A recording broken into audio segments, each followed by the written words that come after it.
मित्रांनो, big boss Marathi season 5च्या येत्या एपिसोडमध्ये आपल्याला बघायला मिळणार आहे सूरज आणि वैभवमध्ये होणारा वाद. कारण आपण बघतोय की कसा नवीन टास्क आलेला आहे ज्याचं नाव आहे कॅप्टन्सीची बुलेट ट्रेन. तर यासाठी गार्डन एरियामध्ये जो सेटअप केला आहे ट्रेनचा, तिथे मोटरमॅनच्या एका सीटसाठी इथे भांडणं चालले आहे. कारण ज्याला ती सीट मिळेल त्याचा चेहरा त्या स्क्रीनवर येईल बिग बॉसच्या आणि तो बनेल घरचा कॅप्टन. तर मित्रांनो, इथे वैभव आणि सूरजमध्ये जे वाद चालले आहे ते खूपच पुढच्या पातळीवर चालले आहे. कारण मित्रांनो, आपल्याला माहिती आहे सूरज तर ठीक आहे, तो नवीन आहे या सगळ्या गोष्टींमध्ये, त्याला अजून गेम समजायचा आहे.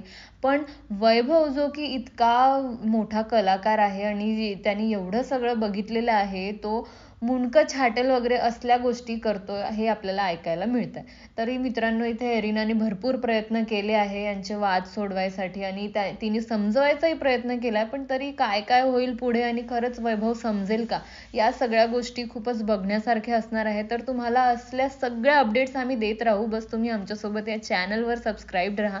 तुम्हाला जर हा व्हिडिओ आवडेल तर याला लाईक आणि शेअर नक्कीच करा.